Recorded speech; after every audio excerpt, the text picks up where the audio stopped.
掃羅一個人，我諗大家都唔陌生㗎係嘛？記唔記得喺舊年嘅時分咧？前年嘅時分，嘉宇牧師咧用咗一個好長嘅篇幅，甚至乎好長嘅時間介紹掃羅呢個人，記唔記得啊？大家？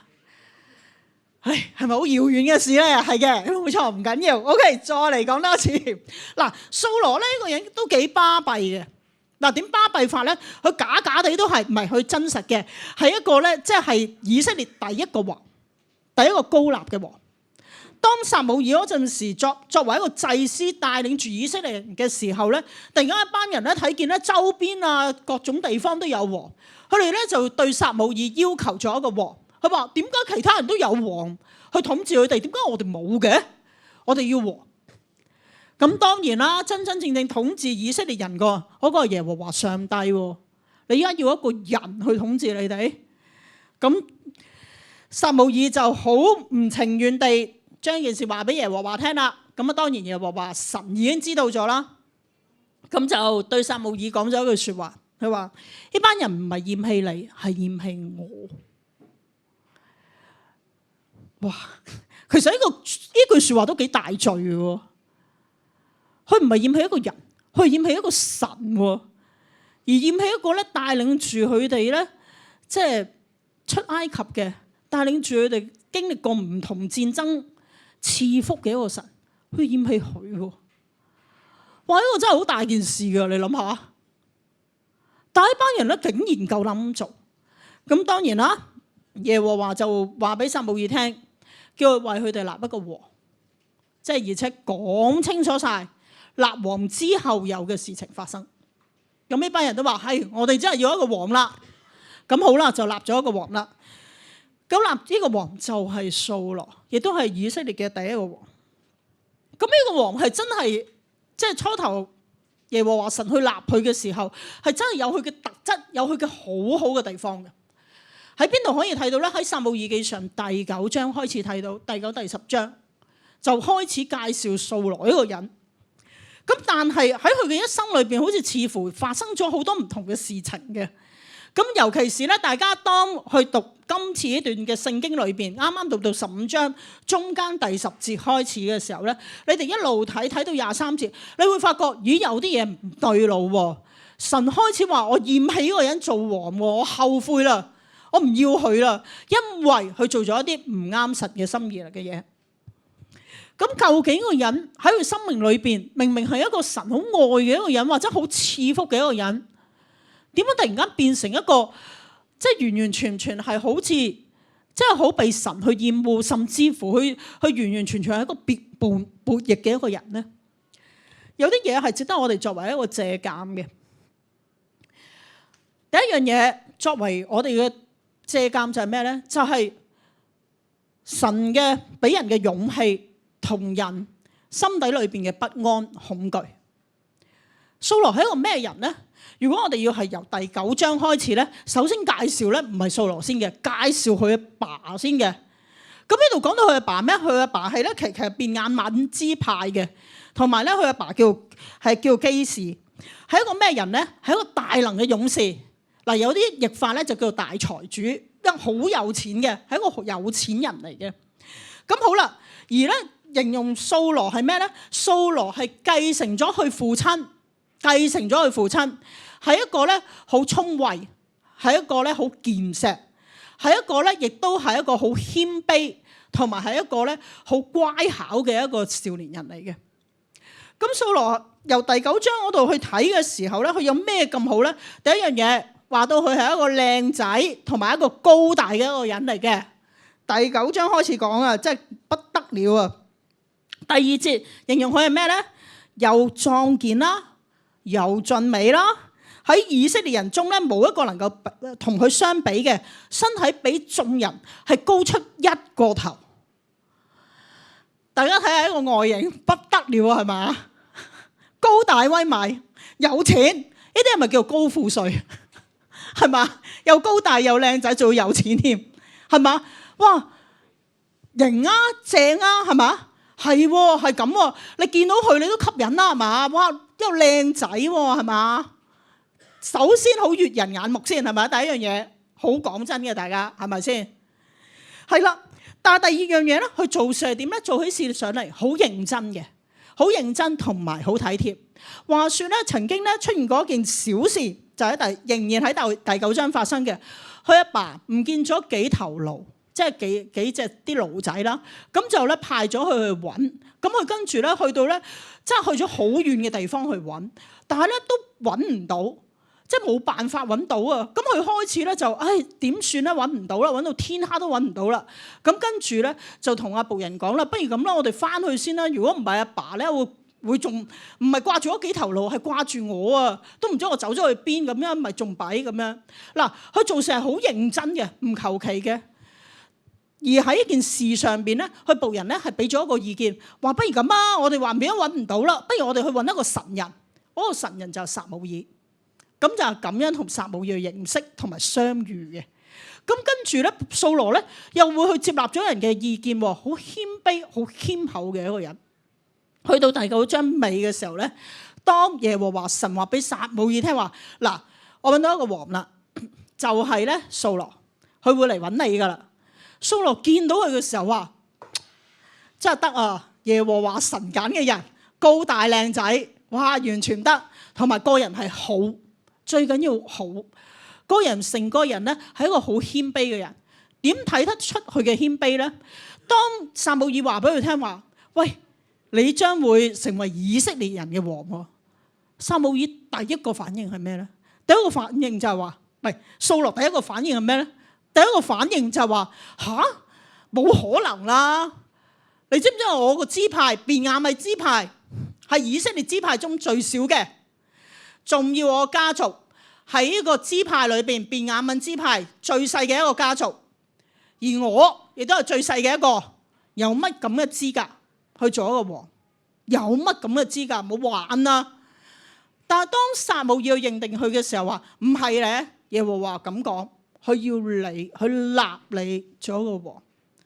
佢即刻咧有一個更大嘅反應，佢即刻匿埋咗，唔敢見人。掃羅起初係咁，掃羅佢成個心底係好謙厚，係好謙卑嘅一個人，係好一個踏實嘅一個人。而呢樣嘢正正係耶和華睇中佢嘅一樣嘢。耶和華睇中咗呢個少年人一個謙卑嘅心，一個誠實踏實嘅心，一個咧認認真真作事嘅一個心。所以神揀咗佢。但係咧，當佢第10節，佢聽完即係第10章嘅時候，我哋見到事情嘅發展。當撒母耳同佢講完之後，當佢離開嘅時候，聖經咧喺10章9節話，佢話咧耶和華俾咗佢一個新嘅心，新嘅心。呢個心咧應該係讓咧掃羅係更加理解到神，更加到認識神嘅心意。以至到咧掃羅往後嘅日子咧，能夠帶住以色列人去爭戰。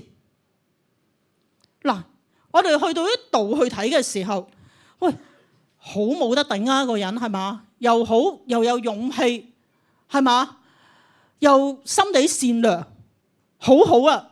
嗱，不但止咁啊，事情繼續去發展係咩咧？去到11章，11章有一件事發生嘅。就係話說咧，亞捫人咧去攻打咧呢個即係亞比人。咁咧亞比人咧，其實亞比人自己招降噶。亞比人話：好啦，嗱，不如咁啦，即係嗱，我哋求和啊。咁然後咧，嗱，我歸順你就係咁算啦。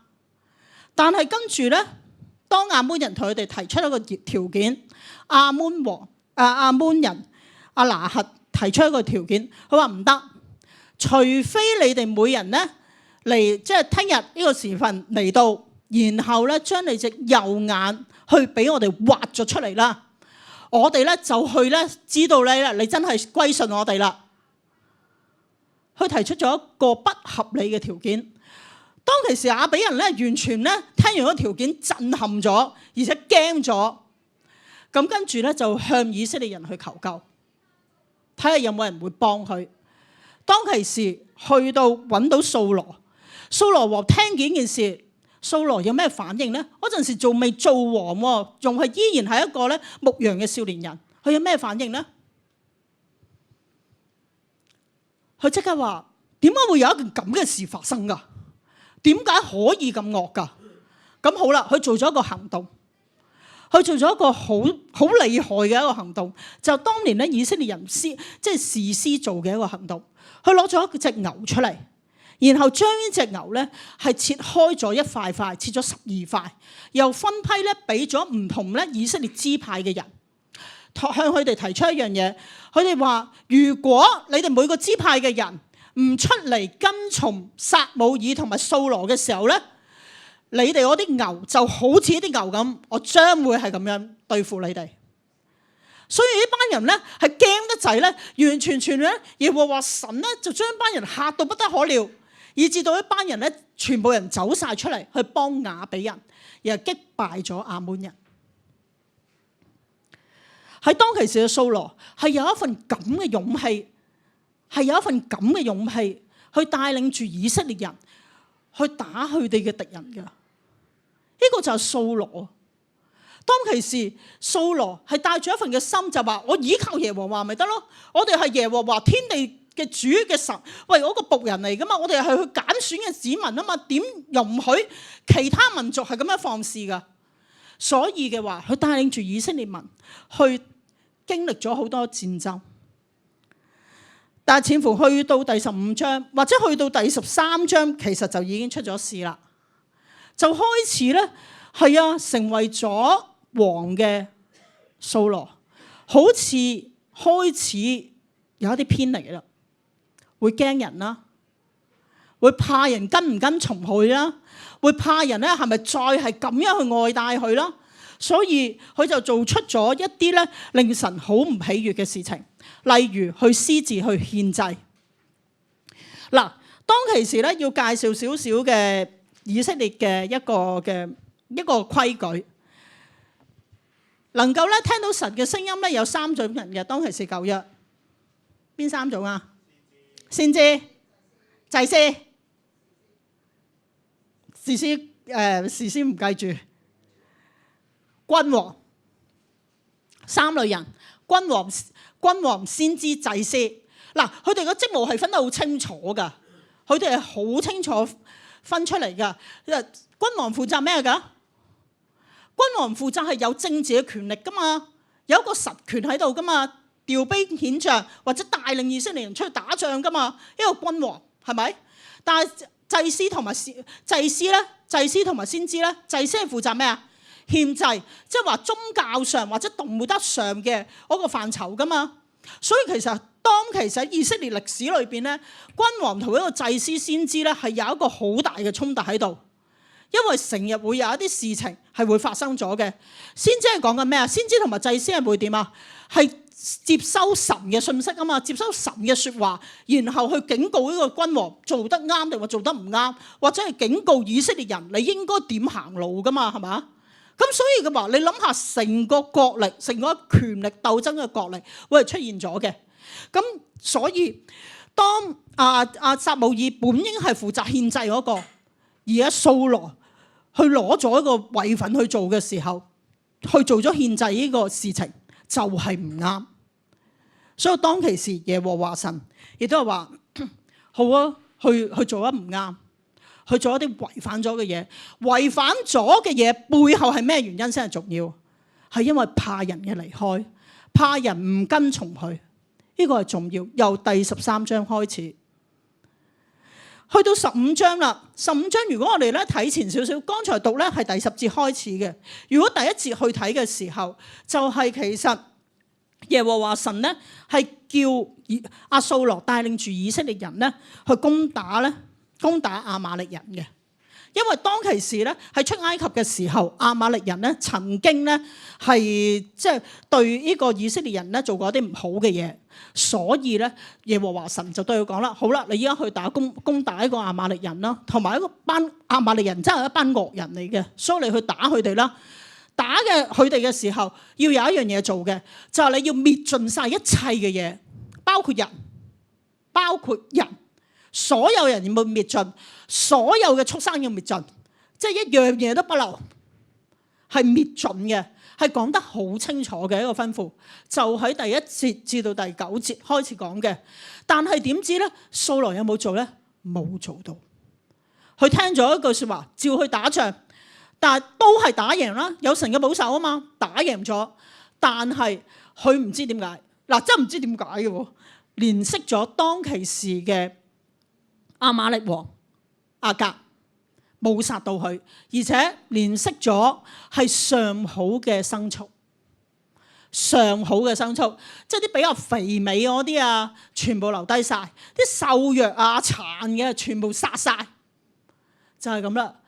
咁你話佢遵唔遵守耶和華嘅説話？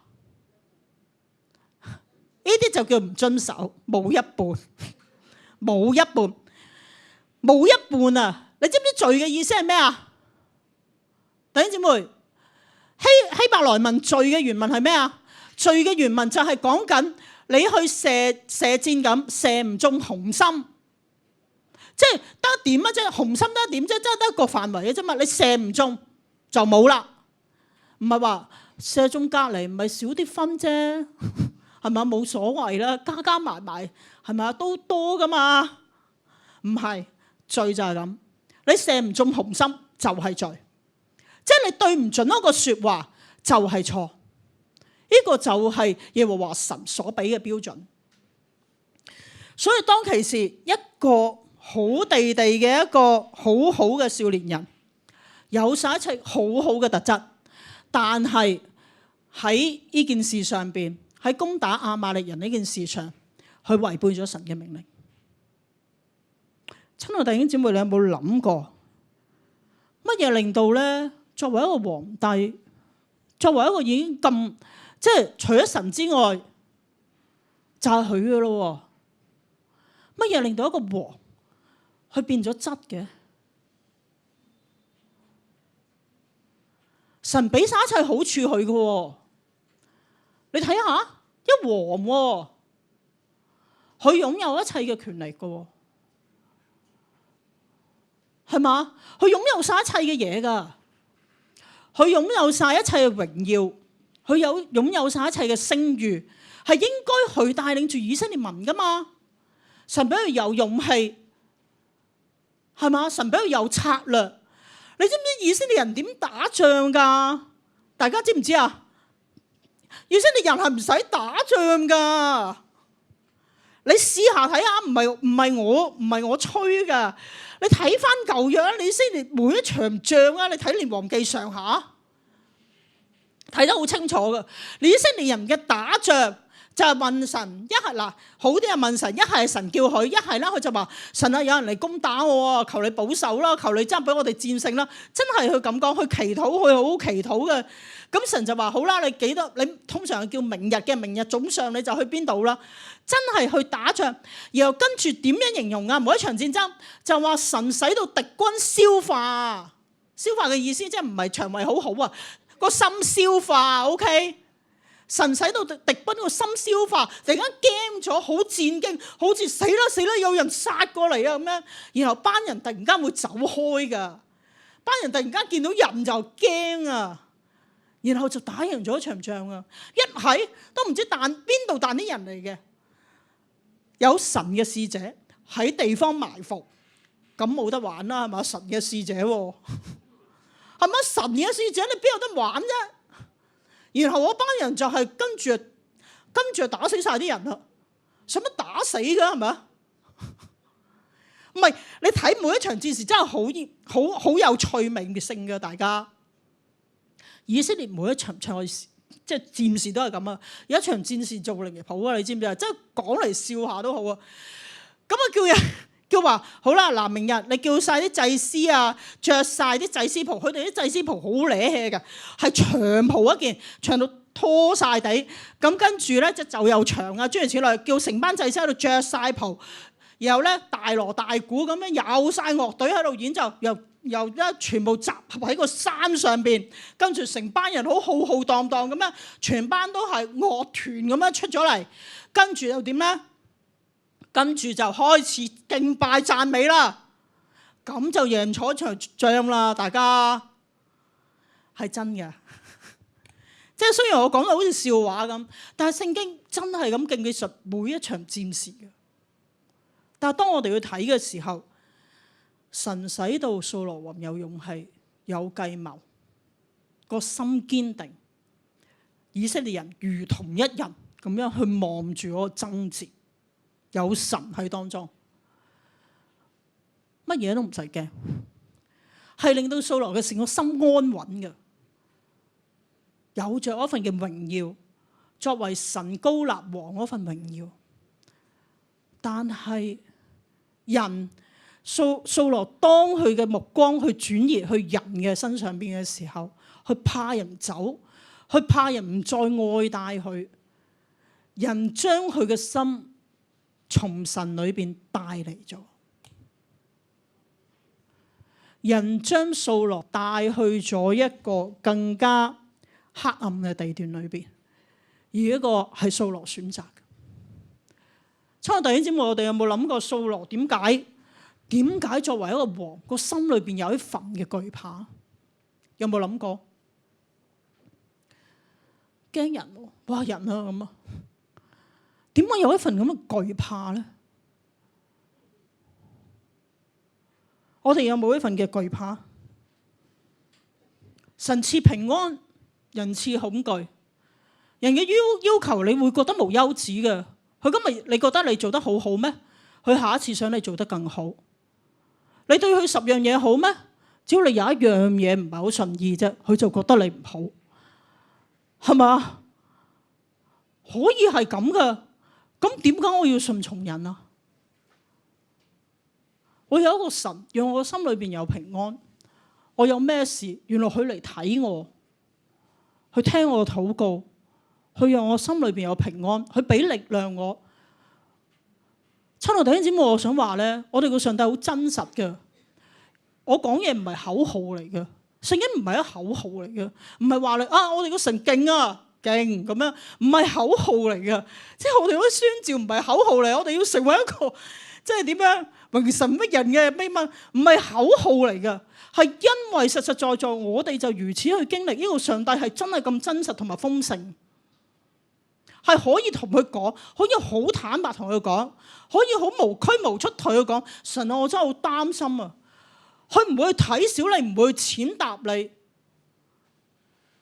佢唔會去藐視你，去重視你，去應承咗你，去對你生命負責任，負責到底，負責到你斷氣嗰刻，又翻去見佢。一個咁嘅神，掃羅王睇到啲乜嘢咧？我哋嘅生命都會唔會係咁咧？我哋好擔心，好多嘢捉唔緊嘅。親愛弟兄姊妹，我問一個好簡單嘅問題：你捉緊到啲乜嘢？你捉緊到你健康？我最近真係睇咧，睇啲新聞啦，即係可能碌開 Facebook 嘅話咧，出開我啲嘢就出我啲嘢咁啦。越嚟越後生啲人咧，患啲咩 cancer 噶？你覺唔得㗎？年輕化，所有 cancer 都年輕化，你覺唔得啊？我唔知你哋有冇咁嘅感覺，同埋我身邊有唔少人唔係 cancer 咧，就係精神健康有問題，好多啊！多到我都怕咗啊！多到我話發生咩事？個世代唔係焦慮抑鬱，唔係焦慮抑鬱就係驚恐啊！差唔多嘅啫，都係姊妹嚟嘅係嘛？一堆咁樣。親愛弟兄姊妹，我哋有咩咁把炮可以捉得緊呢？我哋可以捉得緊呢？我叻啊！叻啲咩先？係咪你成日都會覺得自己咁叻先？你叻咪要更加叻？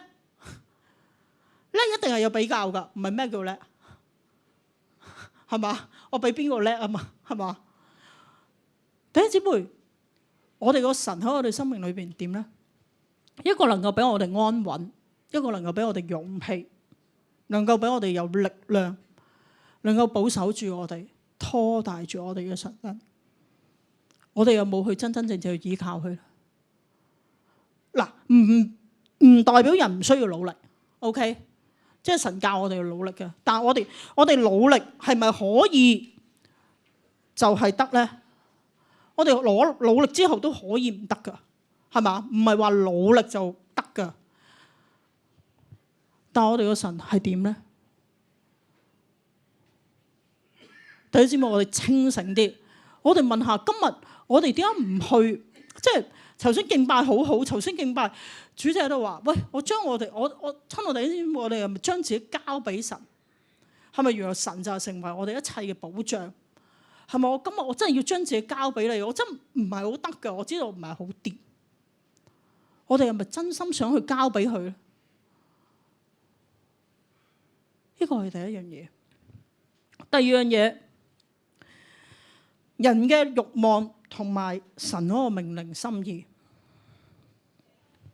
當然啦，撒母耳即係知道原來即係掃羅根本係違反咗一個命令，而且有晒啲羊仔牛仔喺度。咁跟住咧，撒母耳對佢講啦，直頭耶和華喜悅燔祭同埋平安祭，喜悅人聽從佢嘅話咧，聽命勝於獻祭。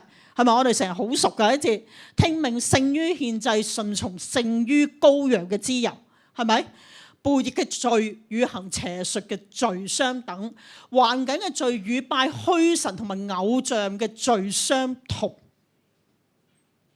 係咪？呢節經文係我哋好熟嘅一段經文，但係呢節經文係話緊俾我哋聽啲咩咧？呢段經文係我哋好熟，我哋成日都話係啊，要信服耶和華，係要順從噶，勝過獻祭啊咁樣。但係喂嗱，掃羅一切都嘢好噶，但唔知點解突然間當佢轉移嘅時候，一切就滑落啦。開始佢當撒母耳同佢講話，喂，你聽從咗耶和華嘅命令明啊？我聽咗噶啦，我做埋添噶啦。咁我聽到啲牛仔羊仔叫嘅。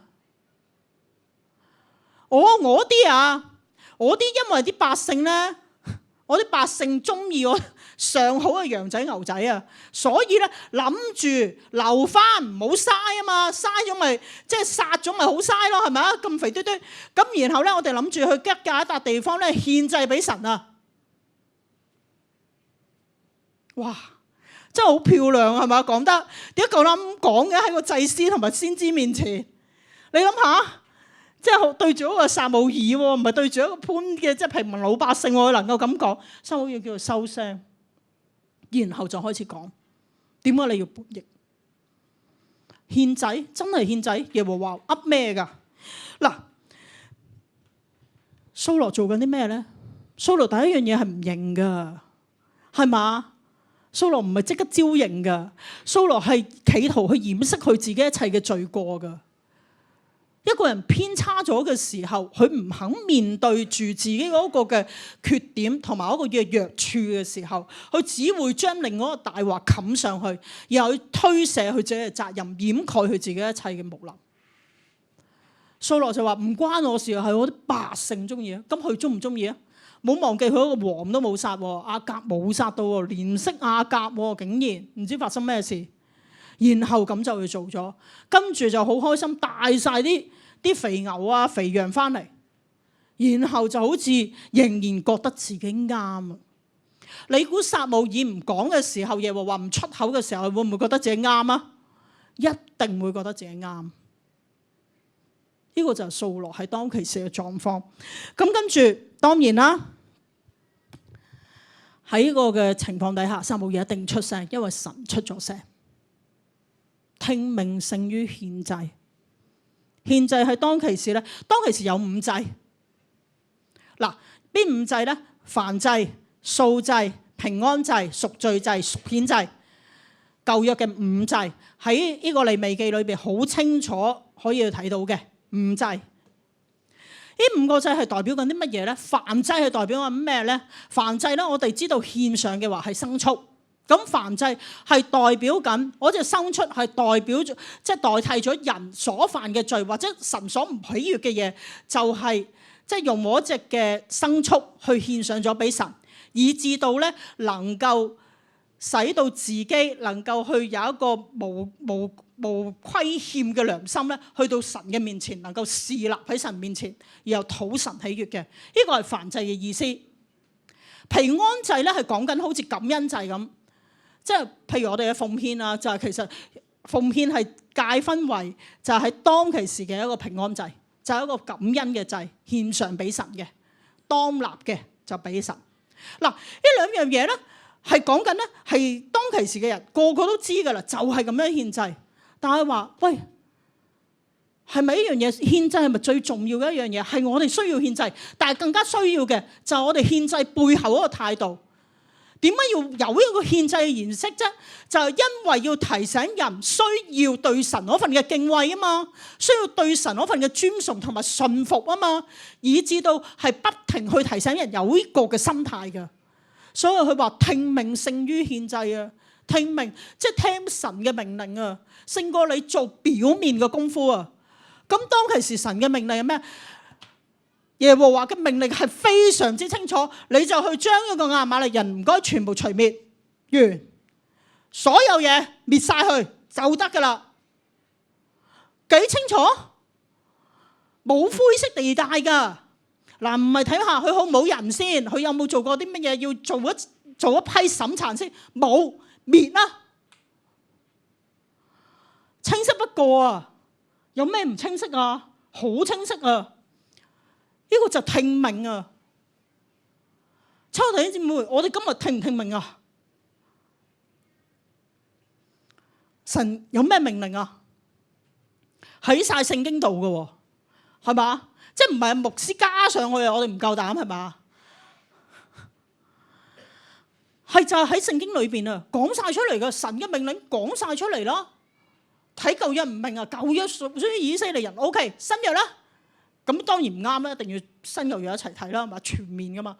咁新約咧講得好清楚嘅喎，係嘛？保羅書信嘅教訓係嘛？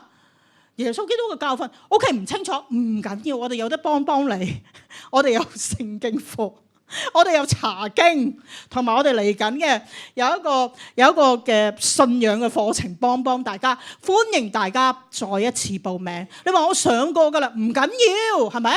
我哋溫故知新，再上多次，上到你能夠教為止，好冇？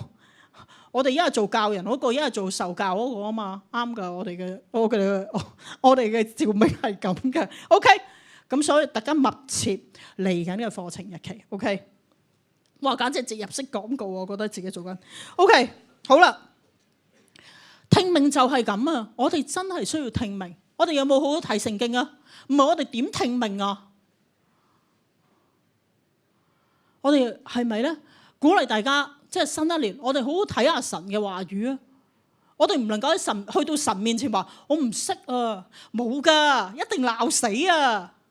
千祈唔好對上帝咁講嘢添啊，係嘛？有齊晒所有嘢喎，點會唔識啊？係嘛？有人教喎，有牧者喺度喎，有組長喺度喎，咁多位組長係嘛？有人教喎，你話組長唔識啊？組長唔識問牧者咯。我電話大家都知㗎，理應係嘛？人喺程序表度唔知唔緊要，問我在OK。好，大家。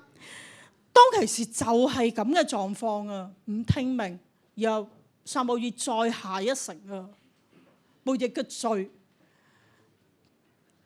與行邪術嘅罪相等，橫梗嘅罪與拜虛無同埋偶像嘅罪相同啊！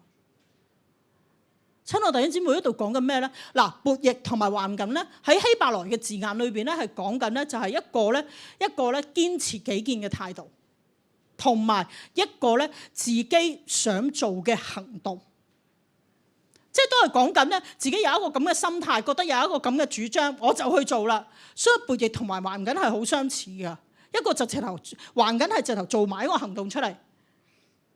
悖逆就係堅持我做己見，咁咩叫行邪術啫？行邪術咧喺當其時嚟講咧，即係話做一啲即係譬如占卜嘅占卜嘅東西。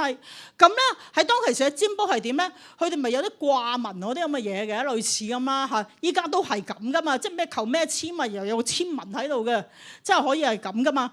咁我啲係講緊咧，就話其實我哋佢哋會根據翻呢啲咁嘅嘢咧，呢啲咁嘅蛛絲馬跡咧，就知道我個神明係個諗法係咩噶啦。根本就唔需要神明去表態任何嘅嘢，唔需要神明去話俾人聽咧，佢想點嘅。我只要咧占出嚟咧係啲乜嘢嘅時候咧，就知道噶啦。呢個係咁解啊。咁即係話緊咩啊？係人能夠知道呢個神明係用一啲咩方法去取悅佢啊？明唔明呢個意思啊？即係話呢隻神明中意食雞嘅，我就即係獻隻雞俾佢。即係依家我啲你應承咗我啲乜嘢啊？好啊，我劏隻豬去還神，嗰啲咁嘅嘢咧，就係講緊呢個嘅意思啊。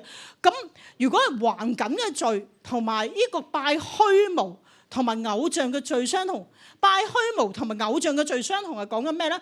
即係拜偶像係耶和華所憎惡啦。耶和華話到明，我係一個忌邪嘅神，其他嘅一切你唔理，拜星星、月亮、太陽、地上邊有個石頭，你走去拜啲傻㗎。即係佢就講到係咁噶嘛，唔能夠為即係雕刻任何嘅偶像啊嘛。咁呢紮嘢係咩咧？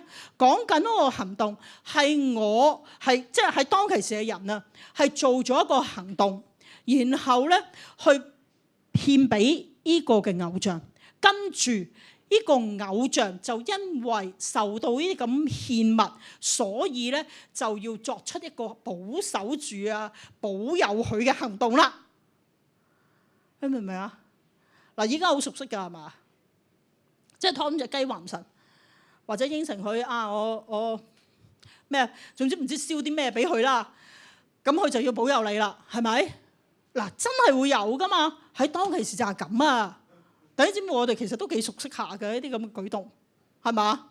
即係中國人嘅傳統都係咁噶嘛。當其時，掃羅就係一個咁嘅心態。耶和華中意啲咩啊？我知啊，佢要我做啲咩啊？好啊，但係我即係我啲嘢冇嘥啊嘛，有喺度，我咪獻祭俾佢咯。我知點取悅佢噶，唔使邊個講啊，我知啊。掃羅用咗自己嘅方法啊，又夾硬要做咩啊？嗱，神我攞咗啲嘢，我冇係自己食噶，我獻俾你啫嘛。咁你嬲咩啫？明唔明啊？如果我白啲咁講嘅時候，我都做咗啦，你嬲咩啫？講嬲咩啊？做咩嬲啫？我咪自己食呢隻肥羊，我費事嘥啫嘛。你話撒母耳係咪嬲到爆炸？掃羅就係一個咁嘅態度。呢個態度係講緊咩啊？佢仍然唔覺得自己錯，仍然覺得自己合理嘅，仍然佢中意用咩方式去對待一個上帝就對待。但係神嘅標準講得非常之清楚㗎，非常清楚。其實神中意啲咩咧？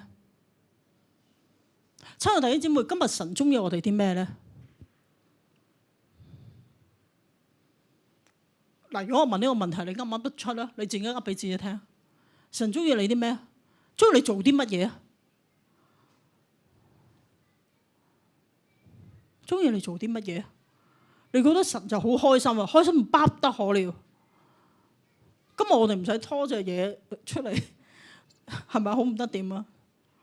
係咪？我俾多啲錢，我奉獻多啲。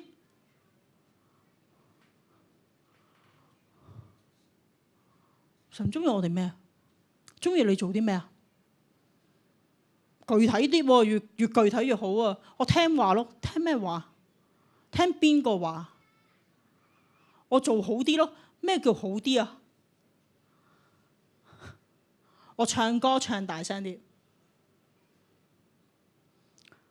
親愛弟兄姊妹，如果我哋話今日我哋係基督徒，我哋跟住嗰個上帝嘅，因為我哋知道嗰個上帝真係太過偉大，太過係真係唯有我哋，真係唯有一個先係我哋跟隨嘅時候，我哋有冇真係真真正正將我哋嘅心擺喺個神度？我哋有冇真係去氹佢開心咧？我哋會氹好多人開心，會氹我哋所愛嘅人開心，會氹我哋嘅上司開心，會希望其他人中意我哋，會氹我哋嘅即係老師開心，我哋會氹好多嘢。但係我哋有冇氹過神開心？我哋想唔想神開心？好簡單啊咋，即係對唔住，容許我咁講啊，即係唔係乜嘢？神話你嚟到我度，每日傾下偈啊，就係咁嘅啫，每日同我傾下偈啊，都唔呢個第一步啊，每日同神傾下偈啊，去認識佢多啲啊，你生活裏邊。你想多啲有佢啊？呢個神就係開心啊！有冇諗過係咁咧？你有咩需要？你話俾我聽啊！真心話俾我聽，即係唔係 hea 住，唔係話即係好似求其是但啦。唉，即係都係咁上下噶啦。好啦，講咗你保守就保守啦，唔保守就唔保守啦。咁啊，唔係啊！呢個神係真實嘅話，我點解唔帶住期望，帶住一份嘅，即係我唔知我有幾多信啊，唔緊要，但我帶住一份期望，耶穌，我求你去幫我啊！我真係好想，我真係好想你去幫我。耶穌係啊，好似有啲棘啊，有啲難，係啊，今日唔知點啊，今日心情好差，好唔好？天父，但係我幾差都好，我希望你俾嗰份平安我。我擔心啲乜嘢？我擔心我屋企人，我擔心身體，我擔心經濟。神啊，求你去賜福俾我。親愛弟兄姊妹，我哋個神好想嘅就係我哋真真正正作一個兒女嘅本分，又同呢個父親去有一個好親密嘅一個關係，有一個親密啲嘅交流。呢個就係我哋父親嘅相。我已經唔係去到話啊，我哋要做啲乜嘢？我哋冇咩好精細嘅嘢做。我哋好膽小，我哋好懦弱嘅。我哋咧同埋咧，我哋好計較嘅，係嘛？我哋會好有限制。我哋每個人都係啊，即係我哋啊，我啊。大家都係嘅，但係最起碼，不如咁啊！我哋立定我哋個心志，神啊，今年裏邊，我想氹你開心，我就每日我都記住聖靈你提我記住有少少時間同你傾下偈，喺到你嘅面前，15分鐘啊，要求唔高啊嘛，碌咗手機都碌咗佢啊，係嘛？弟兄姊妹真㗎，你發覺你生命係好唔同㗎。呢個係咁開始，冇睇少15分鐘，你生命就好唔同，你同神嘅關係好唔同。呢個係咁樣開始，讓我哋容許神介入喺我哋生命裏邊。呢個好重要。弟兄姊妹，喺個世代裏邊，我哋唔知會發生咩事，係咪？我哋總有一日要去見神㗎。咁你點啊？你好唔熟㗎嘛？嗨，上帝，我企住門口先，等我有多啲嘅心理準備先入嚟。咁啊，冇嘅喎，點啊？你喺度啊？做咩啊？排緊隊喎，好多人都企咗喺度喎，咁啊。OK， 另外一樣嘢，最後一樣，人嘅回應同埋神嘅反應。最後一句23節，你睇下點講啊？你既厭棄耶和華命令，耶和華都厭棄你作王。呢個係一個好嚴厲，擺到明，好啊，你咁啊嘛。但唔好忘記，唔係淨係耶和華厭棄佢作王，係首先掃羅厭棄神嘅命令先㗎。咩叫厭棄啊？拒絕、藐視、討厭，即係咁咩啫？你我啲咁嘅嘢啊，明唔明啊？好藐視嗰個態度，都唔知講咩又咩唔知咩啦咁樣，明唔明啊？好拒絕，佢一個好厭惡式嘅一個態度，一個厭棄啊。喺撒母耳記上2章30節，耶和華神對住阿祭司以利，佢曾經咁講，以利即係撒母耳之前嘅跟住嗰個嘅祭司。好啦，因此耶和華以色列嘅神說啦，我曾說你和你家，即係以利嗰個父家啦，必永遠行在我面前。現在我卻說，決不容你們這樣行，因為尊重我的，我必看重他；藐視我的，他必被輕視。所以最後以利家咧係喺以色列支派喺以色列裏邊咧滅絕咗，真係斷咗嘅。佢兩個仔係完完全全因為背棄神、唔敬畏神，做出一啲好傷害性嘅嘢。係啊，神有反應㗎。我哋成日以為神冇反應㗎，弟兄姊妹覺唔覺得啊？即係唔係話乜嘢啊？即係我哋即係由我哋先賢先知開始，成日都覺得神有陣時睇歷史人物就會覺得好似覺得耶和華冇乜反應㗎，唔緊要啊！佢係一個慈愛嘅上帝啊嘛，即係豐盛嘅慈愛㗎嘛，佢唔係應該原諒嘅咩？佢唔係應該冇所謂嘅咩？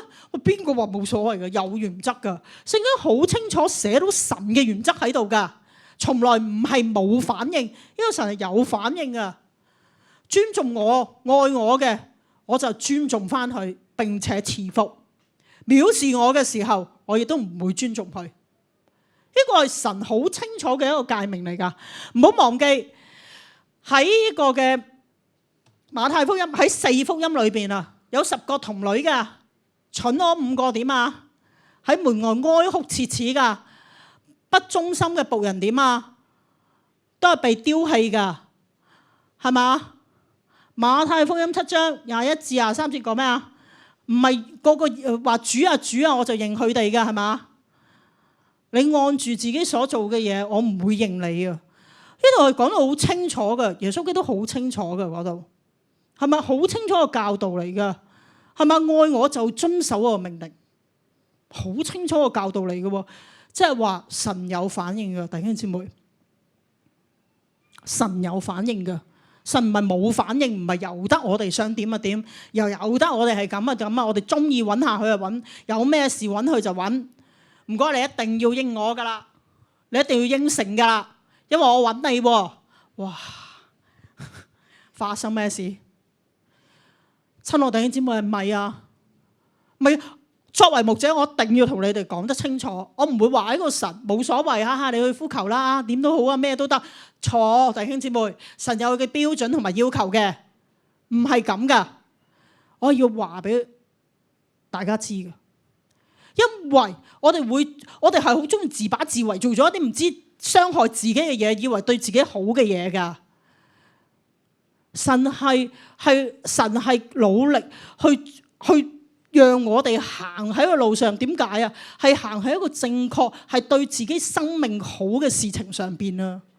唔係要夾硬嚟啊！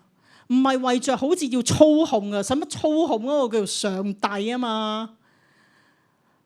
係咪先？嗰個叫上帝，乜操唔操控啫？即係聖經裏邊最簡單一個說話啦！你能夠令到你自己嘅一根頭髮變黑變白咩？嗱，你唔好同我講科技嘅嘢，我染髮咪得，我搽下咪得，唔係呢啲嘢嚇。你能夠令到你自己壽歲多增一刻咩？冇啊嘛，我哋冇咁，我哋唔把炮啊嘛。咁但係呢度講緊神有反應，掃羅王嘅態度顯示咗佢嘅反應，佢顯示咗對神嗰份嘅尊崇。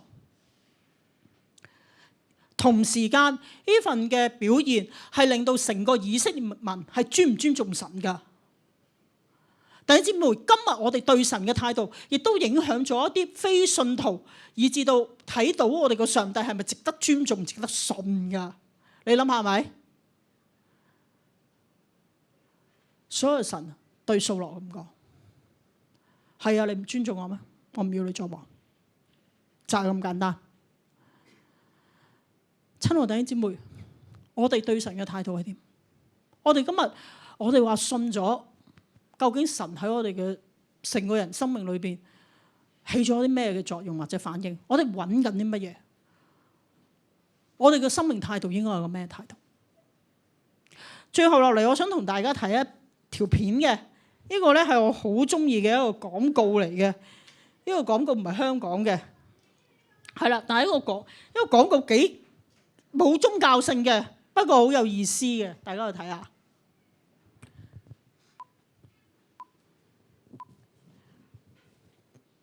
人為什麼活着？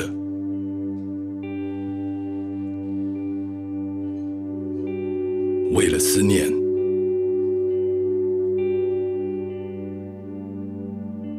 为了活下去，为了活更长，还是为了离开？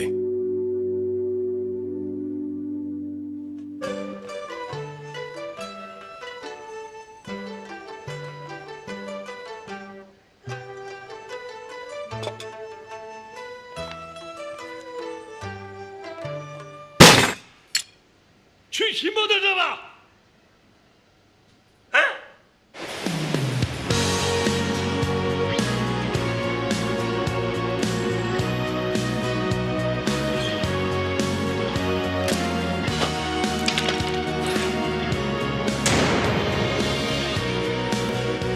！5个台湾人，平均年龄81岁，1个重听，1个得了癌症，3个有心脏病，每一个都有退化性关节炎。6个月的准备，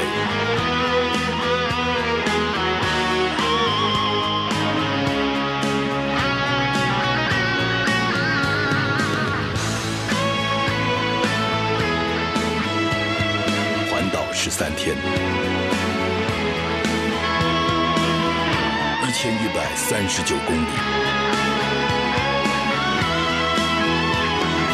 从北到南，从黑夜到白天，只为了一个简单的理由。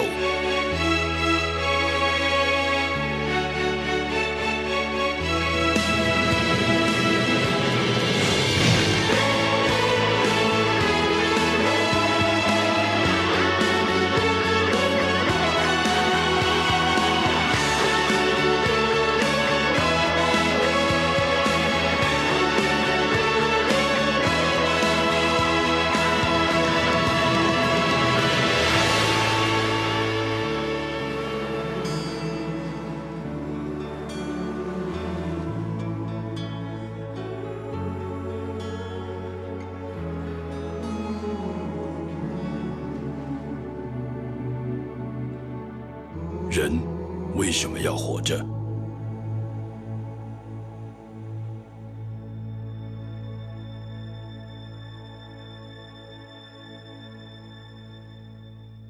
後邊我都唔使理。係啊，呢個係我好中意同埋好即係啊，好深刻，冇一點兒宗教意味都冇。但係佢講緊一樣嘢，即係今日。即係如果一個好啦，假設即係非信啦，非信徒嘅，佢哋問緊一樣嘢：人點解要活着？咁我哋今日我哋信咗耶穌，我哋應該知道我哋點解要活着，係咪？我哋知道生命嗰份嘅意義，係嘛？我哋每個人都會老㗎，你今日幾後生都冇，你會老嘅。即係如果你老到就老啦嚇，即係我都未咁，我都成日都覺得我自己老唔到嘅。OK， 好，只會係啦，係咪？但係如果到頭來我哋睇翻嘅時候，我哋會睇到啲咩咧？我哋睇到啲咩？今日後生我哋好把炮嘅，係咪？我哋能夠做啲咩？能夠點？有排啦。但唔好忘記，有好多人都唔知道佢年歲有幾多，就突然間話出事喎。係咪一定去到呢？又唔係嚇大家，唔係恐嚇嚇，唔係講緊啲咩嘢。但係我想話，好啦，在於仍然有今天嘅我哋今日想捉住啲乜嘢呢？